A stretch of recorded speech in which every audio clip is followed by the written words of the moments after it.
오늘 우리에게 주시는 하나님의 말씀은 에베소서 4장 1절부터 3절까지 말씀입니다. 에베소서 4장 1절로부터 3절까지 말씀입니다. 제가 봉독하도록 하겠습니다. 그러므로 주 안에서 갇힌 내가 너희를 권하노니 너희는 부르심을 받은 일에 합당하게 행하여 모든 겸손과 온유로 하고 오래 참음으로 사랑 가운데서 서로 용납하고 평안에 매는 줄로 성령이 하나 되게 하신 것을 힘써 지키라.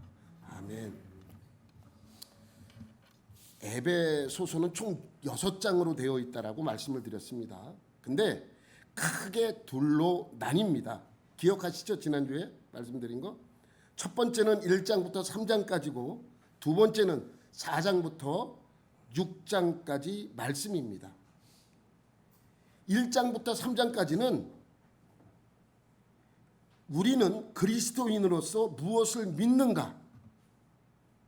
우리는 그리스도인으로서 무엇을 알아야 하는가? 믿음의 지식과 교리입니다. 4장부터 6장까지는 그리스도인으로서 이런 믿음의 지식과 교리에 대하여 알고 있다면 그럼 나는 어떻게 살아야 하는가를 알려주고 있습니다. 그러니까 1장부터 3장까지는 무엇을 믿는가? 라는 내용이고 4장부터 6장까지는 그럼 우리는 어떻게 살아야 하는가라는 말씀이죠. 우린 지난주부터 4장을 시작했습니다. 그러니까 믿는 우리는 어떻게 살아야 하는지 말씀을 여러분에게 전하고 있습니다. 여러분, 예수 믿는 우리는 어떻게 살아야 합니까? 여러분은 어떻게 살아가고 계십니까? 그것은 1절부터 설명하고 있죠. 어떻게 살라고 말씀하고 있어요?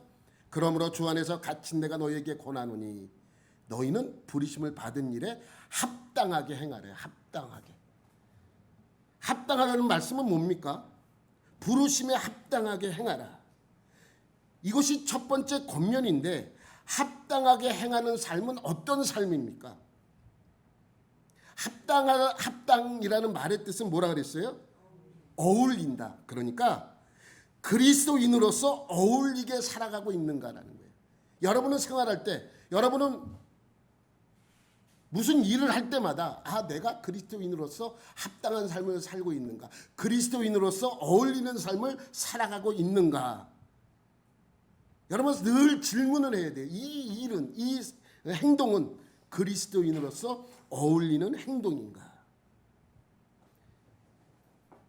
예수를 나의 주로 믿는 자로서 지금 내 모습이 그분의 거룩함과 그분의 의로움과 그분의 사랑의 힘에 대하여 반하는 것들은 없는가? 주로 믿는 그분의 이름을 더럽히고 있지는 않은가? 우리의 삶을 뒤돌아보며 그분의 원하는 삶을 살아가야 합니다. 그것이 바로 그리스도인으로서 합당한 열매입니다. 지난주 설교죠. 지난주 설교는 여기까지 지난주 설교였습니다. 그러면 그리스도인으로서 합당한 열매를 맺는 삶은 어떤 삶입니까? 어떻게 살아야 그리스도인으로서 어울리는 삶입니까? 착하게 살아요. 착하게. 예? 착하게 사는 거예요? 아니면 선한 행동을 하면서 선을 행하면서 살아가는 것입니까? 예배에 빠지지 않는 것입니까? 누가 때려도 참고 누가 약 올려도 참고 누가 욕해도 참는 것입니까? 도대체 어떤 삶이 그리스도인으로서 합당한 삶입니까? 이게 참 어려워요. 이게 참 어려운 거예요. 여러분, 십계명에 있는 말씀에도 하나님의 이름을 망령되이 일컫지 말라 그랬습니다. 그 망령되이 일컫지 않는 것이 무엇입니까? 그분의 이름에 걸맞게 살아가는 것이지 않습니까? 그런데 이것을 생각할 때는 상당히 주관적일 수밖에 없습니다. 여러분, 과거 하나님께서 시내산에서 이스라엘 백성에게 십계명을 주셨습니다. 그때 주신 4계명이 뭐예요? 4계명. 안식일을 기억하여 거룩히 지키라. 4계명이에요. 안식일을 지키라는 말씀입니다. 그럼 여러분에게 한번 물어보죠. 여러분, 어떻게 하는 것이 안식일을 지키는 것입니까? 어떻게 하는 것이? 네? 우리가 모를까 봐 또 설명까지 해주세요. 신명기 5장 12절부터 14절 말씀해 보면 이렇죠. 내 하나님 여호와께서 내게 명령한 대로 안식일을 지켜 거룩하게 하라. 거룩히게 하래요. 근데 그것을 잘 모를까 봐 13절과 14절에 설명해 줘요. 엿새 동안은 심써 내 모든 일을 행할 것이나 일곱째 날은 내 하나님 여호와의 안식일인즉 너나 내 아들이나 내 딸이나 내 남종이나 내 여종이나 내 소나 내 닭이나 내 모든 가축이나 내 문 안에 유하는 객이라도 아무 일도 하지 못하게 하고 내 남종이나 내 여종에게 너같이 안식하게 할지니라. 안식일을 지키는 것이 이겁니다. 여러분, 안식일은 일하지 않는 거래요. 그러면 안식일에 일하지 않는 것은 어떠한 일을 말하고 있는 것입니까? 여러분, 이 이스라엘 사람들의 이것이 얼마나 중요하게 여겼냐면 탈무드에 기록한 내용을 보면요. 탈무드에 기록된 내용이에요. 이것을 지키지 않는 자는 우상 숭배하는 자와 같이 취급을 해버린다 라고 말씀을 했고 설명을 했고, 반대로 우상을 숭배하는 이방인이 안식일을 거룩히 지키면 그들의 죄까지도 사함을 받을 수 있다라고 가르쳤어요. 어디에? 탈무드에. 좀 말이 안 되는 이야기이긴 한데 정말 그렇게 탈무드에 기록이 되어 있습니다. 그럼 이들이 말하는 일이 무슨 일입니까? 어떤 일인 것 같습니까? 무슨 일을 하지 않아야 합니까? 여러분의 생각에는 그 무슨 일인 것 같아요? 어디까지가 일이고 어디까지는 일이 아닙니까? 아침에 일어났어요. 근데 안식일이야. 안식일 아침에 일어났어. 오늘 안식일이구나. 근데 배가 아파. 화장실 가서 볼일을 봐. 이것이 일인가 아닌가? 이걸 일이라고 생각하면 참아야 돼요. 어느 날까지? 그 다음 날까지. 내 지금 너무 힘들어. 막 배 아파. 오늘 안식일이야. 난 참아야 돼. 이렇게 해야 됩니까? 이걸 일이라고 생각하면 참아야 돼요. 근데 일이 아니면 아침에 일어났어요. 너무 배가 고파. 밥을 먹으려고 생각. 이거 일인가? 일이면 먹지 말아야 돼요. 일이 아니면 괜찮은데 이게 일이면 먹지 말아야 돼요. 먹는 건 일이 아니라고 치면 그럼 밥하는 건 일입니까 아닙니까? 그럼 밥하지 말아야 돼요. 몸을 씻는 거는 아침에 몸을 씻어야 되는데 안식일이라 씻을 수가 없어요. 이게 일이라고 생각하면 씻으면 안 됩니다. 더러워도 냄새가 나도 참아야 돼요. 안식일에 일어나서 제사 드리러 가려고 그랬는데 제사 드리러 가는 것까지 일이라고 생각하면 가지 않아야 되는 것이죠. 근데 안식일에는 또 제사를 드려야 되고 어떻게 해야 됩니까? 도대체 어디까지가 일이고 어디까지가 일이 아닙니까? 여러분 생각에는 어디까지는 괜찮다고 보고 어디까지는 일이 아니라고 생각이 되십니까? 고민스럽죠. 우리가 고민하는 것처럼 그 당시 유대인들도 똑같이 고민스러웠어요. 우리가 고민하잖아. 이게 일인가? 이게 일인가? 하는 고민처럼 이스라엘 백성들도 똑같은 고민을 하고 있었던 것입니다. 그래서 종교 지도자들은 어떤 것이 일인지 어떤 것이 일이 아닌지 설명하고 그것을 하지 않도록 금했던 것이죠. 그래서 유대인의 규정집이라고 교리집이 있어요. 마쉬나라는 그러한 교리집이 있는데 거기에 39가지를 하지 못하도록 그렇게 설명한 것이 있어요. 여기 있죠. 39가지. 이 옆에 이제 노란색으로 녹색으로 파란색으로 이렇게 돼 있는 거는 같은 내용이에요. 사실은 밭에서 곡식에 관한 일이죠. 씨 뿌리는 거, 밭 가는 것, 곡식에 단을 묶는 것, 곡식을 거두는 것, 곡식을 타작하는 것, 곡식을 까불지 말 것, 그리고 또 곡식과 가루를 내는 것, 또 찌지 않은 것, 채질하는 것, 반죽하는 것, 굽는 것, 이런 거 안 된대요. 그 다음에 12항부터는 뭐냐면 털을 깎지 말라는 건 뭐예요? 양인데 털에 관한 것입니다. 털은 뭘 합니까? 양털로 옷을 짜는 일 아니에요. 그것에 관한 내용들이에요. 털을 깎지 말고 빨래하지 말고, 빨래는 그냥 우리 일반적인 빨래가 아니라 털 깎은 그것을 빨지 말라는 거예요. 때리지 말 것. 때리라는 것은 이게 털을 때리지 말라는 것이 아니라, 여러분 털을 이렇게 털잖아요. 그 털지 말라는 거예요. 그 다음에 염색하지 않고 실 짜는 것 하지 못하고 밧줄 끓는 거 뭐 여러 가지 못합니다. 그리고 25왕쯤에 가면 사슴을 잡지 말래요. 사슴 고기는 먹을 수 있었어요. 이들에게 있어서. 근데 사슴 고기를 먹는데, 사슴 고기는 먹을 수 있어도 안식일 날은 사슴을 잡지 말래요. 사슴을 죽이지도 말래요. 껍질을 벗기지 말라는 걸 껍질을 벗기지 말라고요. 소금 그 사슴 고기에 소금을 치지 말라는 것입니다. 그 가죽을 만들지 말고, 그러니까 가죽을 벗기지도 말라는 것이죠. 머리털을 밀지 말라는 것은 털을 밀지 말라는 거예요.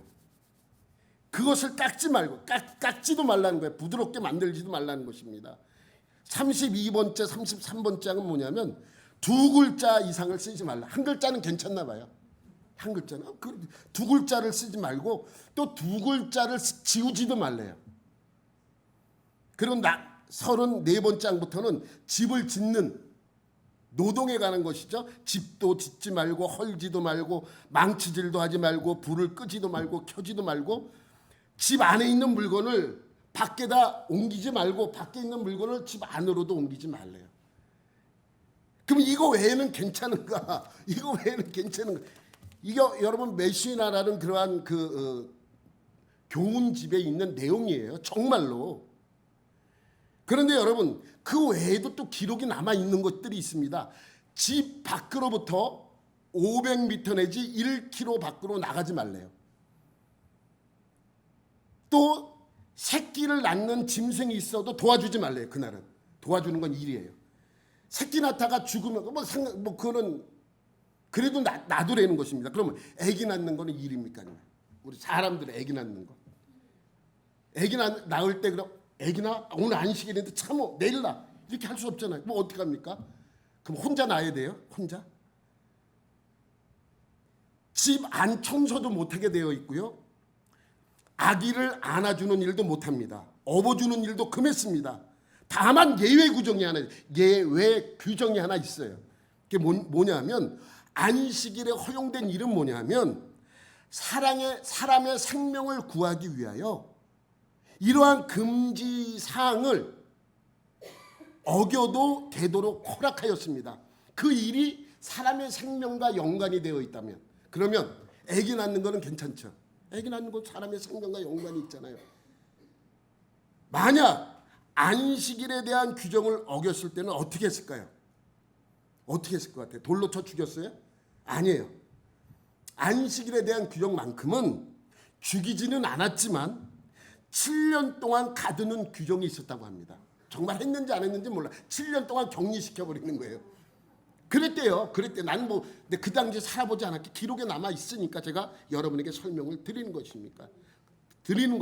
그러니까 오늘 본문처럼 그리스도인으로서 합당하게 행하라고 한다면 우리도 이렇게 됐을 가능성이 상당히 큽니다. 야, 그리스도인으로서 합당하게 행동하는 것이 무엇인가?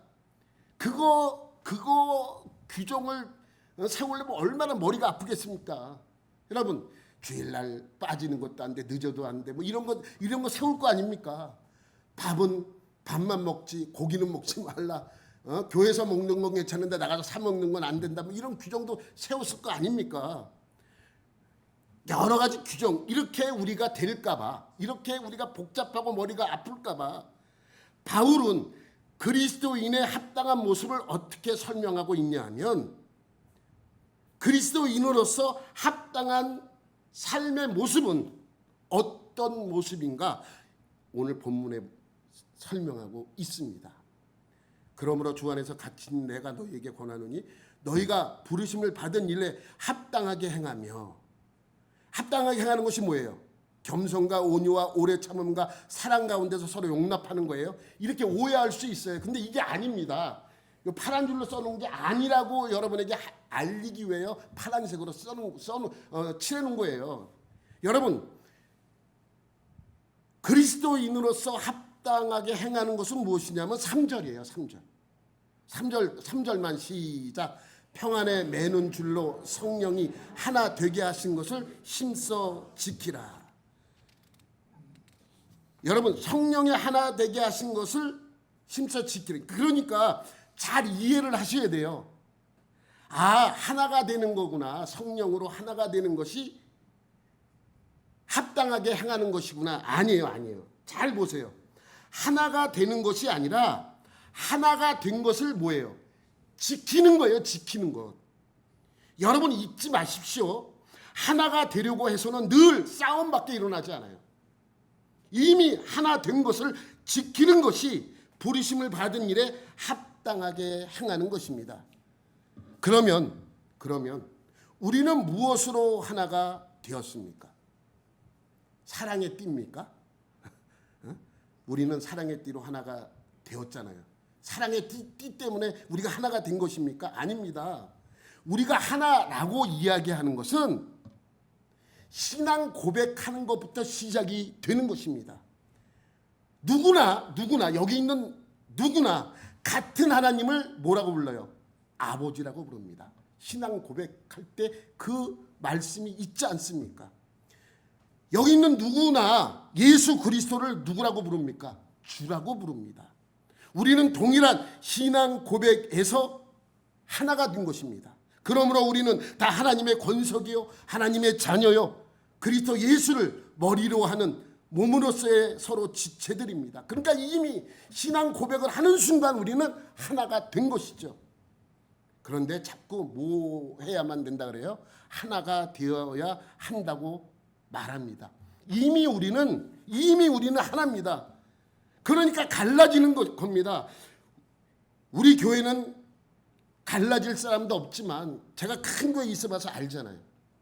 사람들이 끼리끼리 모인다 그래. 맨날 끼리끼리 모인다 그래. 그리고 자기가 그 그룹에 못 들어가면 늘 얘기합니다. 끼리끼리 모인다고. 끼리끼리 뭘 만들려고 합니다. 인간의 습성이죠. 그러니까 마음에 맞는 사람들끼리 모입니다. 마음에 안 든 사람은 못 들어갑니다. 그러면 모여서 무엇을 하느냐?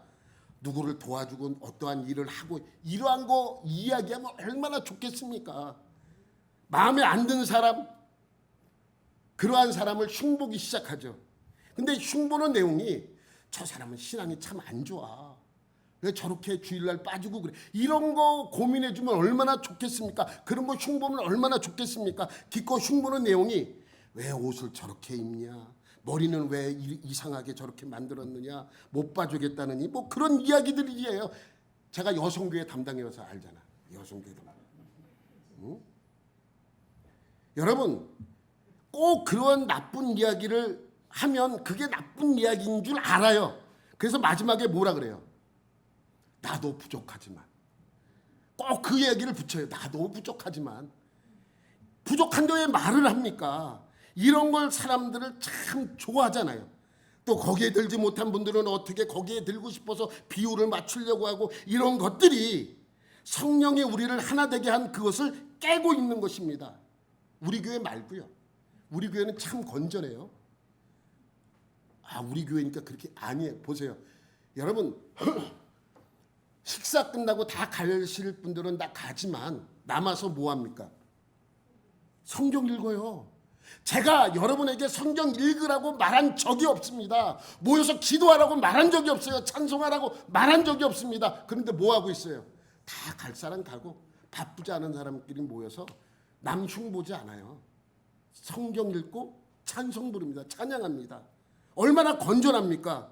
얼마나 건강한 교회입니까? 오늘날 교회에서 가장 큰 시험거리가 무엇이냐 하면 쓸데없는 것으로 싸워서 근본적인 문제에서 분열을 일으키는 것입니다. 언제나 분열의 시작은 작은 것입니다. 아무것도 아니에요. 여러분 성령이 하나 되게 하신 것을 깨지 말아야 되는데 아무것도 아닌 것으로 시작해서 성령이 하나 된 것이 깨져버리는 것입니다. 이것이 바로 교회의 가장 큰 유혹이요 시험거리입니다. 언제든지 여기까지 가면 안 되는 것이죠. 제가 여러분에게 자주 비유하는 말씀이 있잖아요. 신혼부부가 감자 때문에 이혼하는 것. 부가 결혼했는데 신부가 감자를 삶아가지고 왔는데 소금을 가져온 거예요. 신랑이 그런 거예요. 왜 소금을 가져왔냐? 설탕을 가져와야지 짠 거를 왜 찍어 먹냐? 그랬더니 신부가 아니 우리는 소금 찍어 먹는다고. 이것을 왜 소금 찍어 먹냐고 설탕 찍어 먹어. 이것 때문에 부부싸움을, 이게 정말 있었던 일이랍니다. 그 부부싸움을 심하게 한 거예요. 그래서 결국 어디까지 간 거예요? 법원까지 갔어요. 이혼하러. 그래서 판사가 그랬대요. 정말 이것 때문에 이혼하려고 그러냐? 그렇다. 이 사람하고는 맞질 않아서 서로 살지 못하겠다고 이혼하겠다고 그렇게 이야기를 하잖아요. 그러니까 판사가 사인을 하면서 마지막에 뭐라고 얘기했다고요? 우리 집은 고추장 찍어 먹어. 여러분 정치도 그렇잖아요. 여당과 야당이 나누어서 적을 모두 탑니다. 여러분 야당과 여당은 적이 아니에요. 같은 편이에요. 그런데 적이 되어버렸어요. 정말 상대방이 주장하는 주장이 좋은 주장인지 나쁜 주장인지 몰라요. 그냥 상대방이 주장하면 나쁜 거예요. 그것이 어떤 내용이든 상관없어. 무조건 반대하는 거예요. 상대방 당에서 주장하는 것은 좋은 게 하나도 없다라고 생각을 하는 거죠. 그것이 좋은 것 나쁜 것 상관하지 않고 상대방의 당이 주장하는 건 무조건 나쁜 거예요. 반대하는 거예요. 그래서 여러분 의견은 다를 수가 있어요. 의견은. 그렇지만 내 의견만 옳은 것은 아닙니다. 그리고 꼭 마지막에 이렇게 얘기를 합니다. 하나님은 아실 거야. 하나님이 뭘 알아요? 여러분 생각해 보십시오. 그러지 마십시오. 제가 그래서 말씀드립니다. 그럴 때일수록 속으로 뭐라 그러라고요? 뭐라 그러고 잊어버리라 그랬습니까? 니 똥 굴다. 속으로 얘기해. 그러니까 입으로 얘기하는 순간 이거는 안 돼요. 니 똥 굴고 그리고 돌았으면 잊어버리고 그냥 끝내버리면 됩니다. 근데 또 참았다고 아는 권사님한테 전화해가지고 권사님 내가 이런 일이 있었는데 내가 참았어. 자랑하지 마십시오. 아무것도 아닙니다. 우리가 신자 되어서 언제나 가장 중요하게 여겨야 할 것은 우리가 하나라는 사실이 하나. 그리스도 안에서 성령으로 하나 된 자들입니다. 이것을 잊어버리면 안 됩니다. 내가 무엇을 하거나 말을 해서 교회에 분열이 있거나 갈라질 것 같으면 하지 마십시오. 아무리 그것이 옳은 일을 할지라도 하지 마셔야 됩니다. 그래서 3절에 뭐라고 그래요? 성령이 하나 되게 하신 것을 힘써 지키라. 성령이 하나 되게 하신 것을 힘써 지키라 라고 말씀하고 있는 것입니다. 그러니까 그리스도인으로서 합당한 삶은 성령께서 하나 되게 하신 것을 힘써 지키는 것입니다. 그러면 성령이 하나 되게 하신 것을 힘써 지키기 위해서 우리가 해야 할 일은 무엇입니까? 겸손, 온유, 오래 참음, 사랑으로 용납하는 것입니다. 이 네 가지, 성령이 하나 되게 하신 것을 지킬 수 있는 네 가지, 이 네 가지는 기본이에요. 이 네 가지만 하는 것이 아니라 최소한 이 네 가지는 하셔야 되는 것이라고 설명하고 있는 것입니다. 이것들 중에 하나라도 파괴되면 하나됨을 지킬 수 없습니다. 수지 갈보리 교회가 성령님께서 주신 하나됨을 어떻게 하면 지켜낼 수 있는가? 그것은 최소한 겸손, 온유, 오래 참음, 사랑으로 용납함으로써 그것을 지켜낼 수 있습니다. 그럼 우리가 이것을 하나하나 알아보도록 하겠습니다. 첫째 뭐라고요? 겸손. 성령님이 하나 되게 함을 모든 겸손함으로 지킬 수 있습니다. 여러분은 겸손합니까? 여러분은 겸손합니까? 오늘날 겸손은 미덕이죠. 미덕. 저 사람은 참 겸손해. 그럼 그 사람이 좋다는 거예요? 나쁘다는 거예요? 좋다는 거죠. 저 사람은 참 겸손해. 그럼 그 사람은 참 좋은 사람이다라는 것을 다른 표현으로 설명하는 거예요. 저 사람은 참 겸손해. 저 사람은 겸손하지 못해 교만해. 그럼 저 사람은 나쁘다는 이야기죠. 그러니까 오늘날 겸손은 미덕입니다. 그것은 교회뿐만이 아니라 일반 사회에서도 학교에서도 그 겸손을 가르칩니다. 그러나 잘 들어보십시오. 성경이 기록될 당시에 로마는 겸손을 가르치지 않았습니다. 당시 로마 사회의 겸손은 미덕이 아니라 악덕입니다. 절대로 겸손을 가르치지 않았습니다. 그래서 당시에 쓰여진 모든 문헌들을 보면 성경을 제외하고 시, 소설, 수필, 연설물, 편지 같은 수많은 문학 작품에서 겸손을 말하지 않습니다. 오로지 겸손을 말하는 것은 성경에밖에 기록되지 않았습니다. 왜냐? 다른 사람 앞에서 나를 낮추고 상대방을 높이는 행위는 로마 시민권자에게 요구되는 것이 아니라 종이나 노예에게 요구되는 것이기 때문입니다. 그러니까 겸손은 지금 시대에는 미덕이지만 예수님 당시에는 그것이 악덕이죠. 그러므로 사도 바울 당시에 사도 바울이 겸손을 요구하면 너희들 겸손해야 돼 라고 한다면 나를 무시하는 행위로서 싸움밖에 일어나지 않습니다. 겸손해. 저기 미쳤나? 내가 종이냐? 내가 노예냐? 싸움이 일어나요.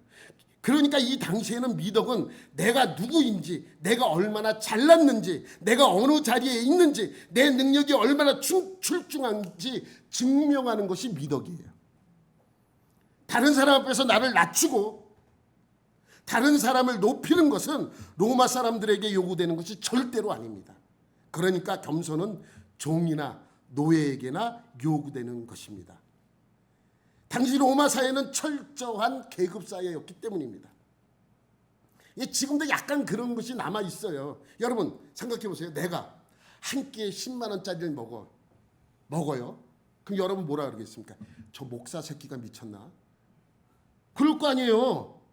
그냥 목사라고 그러지 않아요. 목사 새끼라 그럴 겁니다. 하루에 맨날 한 끼에 10만 원 이상짜리 음식을 먹는다 그러면 여러분 저한테 뭐라 그러겠어요? 저 미친 욕할 거 아닙니까? 욕 안 할 거예요? 욕 안 할래나 본데. 근데 삼성 회장이 10만 원짜리 음식을 먹었대요. 그럼 여러분은 뭐라 그러겠습니까? 야, 겸손한데? 겸손하다 그럴 거 아닙니까? 내가 먹으면 교만한데 왜 그 사람이 먹으면 왜 교만하다고 얘기하지 않습니까? 그죠? 그 사람이 한 끼 100만 원짜리 먹는데 그럼 그 사람은 뭐 먹을 수 있어 이렇게 생각하지 않겠습니까? 여러분 예전에 저는 뭐 신문에 난 내용인데 박찬호가 처음에 메이저리그에 이제 진출을 해서 얼마나 많은 일들이 있었습니까? 우리에게 희망을 주고 한 게임에 승리를 하게 되면 신문에서 그냥 나오고 대서 특필되고 그러지 않았습니까? 근데 어느 날 박찬호가 우리가 상상할 수도 없는 엄청난 액수를 연봉으로 받아요. 근데 길거리에서 맥도날드 햄버거를 먹었대. 여러분 햄버거 먹을 수 있잖아요. 근데 맥도날드 햄버거를 먹었다는 것이 기사화됐어요. 아니 어떻게 맥도날드 햄버거를 먹을 수 있느냐 이런 내용이에요. 그 많은 연봉을 받으면서 어떻게 길거리에서 햄버거를 먹을 수 있느냐. 그러면 박찬호는 얼마짜리 햄버거를 먹어야 됩니까? 그러니까 그러한 문화가 지금도 조금은 남아 있어요. 그러므로 바울의 이 요구를 에베소 교인이 듣는다면 에베소 교인은 이해하지 못하고 화를 냈을 것입니다. 당연하죠. 에베소 교인들이 야 겸손해라고 하면 이 에베소 교인들이 그걸 보고 왜 겸손하라고 그래? 왜 미쳤나? 왜 우리 뭐 겸손하라고 그래? 라고 분명히 했을 것입니다. 그러면 바울은 그 당시 로마 문화를 전혀 몰랐을까요? 그래서 겸손하라고 하는 것일까요? 아니죠. 바울은요 로마 시민권자예요. 이런 문화 속에서 자란 바울이 로마 시민권자로서 어렸을 때부터 자란 이 바울이 그러한 문화를 몰랐을 리 없죠. 그러면 에베소 교인들이 화를 낼 것을 알면서도 겸손하라고 쓴 이유는 무엇일까요? 왜 바울은 그런 욕을 먹을 거를 각오하고 그 성도들에게 에베소 교인들에게 겸손하라고 지금 설명하고 그들에게 요구하고 있는 것일까요? 왜? 왜 그런 것 같습니까, 여러분?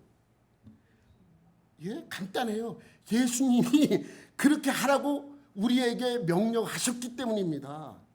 우리에게 겸손하라고 가르쳤고 몸소 우리에게 보여주셨기 때문입니다. 그래서 마태복음 11장 29절에 이렇게 말씀합니다. 시작. 나는 마음이 온유하고 겸손하니 나의 멍에를 메고 내게 배우라. 그리하면 너희 마음이 쉼을 얻으리니. 겸손을 배우고 내게서 배우래요. 예수님께서 그렇게 말씀하셨어요. 겸손을 배우라고, 내게서 배우라고. 그러면 예수님이 어떻게 그것을 우리에게 보여주셨습니까? 여러분이 잘 아는 사건이 하나 있어요. 예수님이 잡히시던 날 전날 밤에 예수님은 제자들과 함께 마가의 다락방에 모여서 뭘 했습니까? 성만찬을 하셨습니다. 성만찬을 하기 전 제자들과 함께 마가의 집으로 들어갈 거 아니에요. 마가의 집으로 다 모였을 거 아닙니까? 근데 여러분, 당시에는요, 손님이 자기 집에 왔을 때 유대인들만 하는 특별한 문화가 있었습니다. 유대인들만 하는. 이 문헌에 다 남아 있습니다. 그냥 내가 지어낸 얘기가 아니라 문헌에 그러한 이야기들이 다 남아 있어요. 유대인들 문화는 손님이 자기 집에 왔을 때 그 집에서 가장 낮은 하인이 손님의 발을 닦아주는 그들만의 문화가 있었습니다. 우리 집에서 가장 낮은 하인이 외부에서 손님이 오면 그 손님의 발을 닦아줘야 돼요. 발을. 그런데 손님이 왔을 때 그 하인이 다른 일로 바빠서 그곳에 없으면 어떻게 하는 줄 아십니까? 없어. 근데 손님의 발을 닦아줘야 되는데 하인이 지금 바쁜 일로 다른 일을 하고 있어. 그럼 어떻게 하는 줄 아십니까? 주인이 닦아줘야 돼. 주인이. 손님이 왔는데 가장 낮은 하인이 와서 발을 닦아줘야 되는데 그 다른 일 때문에 바빠요. 그러면 주인이라도 그 손님의 발을 닦아줘야 됩니다. 이것이 유대인들만 가지고 있는 특별한 문화입니다. 그런데 마침 그 자리에 주인도 없어. 그럼 어떻게 하는 줄 아십니까? 어떻게 안 닦으면 되지. 안 닦으면 되잖아요. 근데 아니에요. 근데 주인이 마침 그 자리에 주인이 없어. 그러면 어떻게 하느냐? 하인도 없고 주인도 없어. 그러면 먼저 온 손님이 나중 들어온 손님의 발을 닦아줘야 됩니다. 이 문헌에 다 남아 있습니다. 이것이 발을 닦아주는 문화가 생긴 것은 그곳이 먼지가 많은 환경이기 때문에요. 여러분 유대광야 가보신 분 계시잖아요. 유대광야 사진 보면 나무가 예루살렘 주변이 다 이래요. 유대광야예요. 이곳을 한번 걸어가면 온몸에 먼지가 묻을 뿐만 아니라 발에는 먼지가 가득 묻어 있죠. 그러니 이 흙길을 지난 다음에 이 흙길을 지나면 가장 몸에서 더러운 곳은 발이죠. 그래서 이들의 문화는 발을 몸 중에서 가장 하찮은 곳으로 여기는 곳이에요. 발이. 여러분 세례 요한이 예수님이 세례를 받으러 자기에게 나왔을 때 그를 향해서 뭐라고 고백합니까? 나는 그의 신발끈 풀기도 감당하지 못하겠노라. 그 사람에게서 가장 낮은 곳이 발인데 그 발을 싸고 있는 신발도 나는 풀 자격이 없는 사람이라는 고백을 하고 있지 않습니까? 그러니까 우리 신체 중에서 가장 더러운 곳은 발이라고 생각했기 때문에 그 발을 닦아줌으로써 섬김을 보여주는 문화가 그들에게 있는 것이죠. 이런 문화 속에서 마가의 집을 생각해 보십시오. 성만찬하는 당일 예수님과 제자들은 흙먼지가 많은 곳을 다니다가 이제 성만찬을 하기 위하여 다락방에 모였습니다.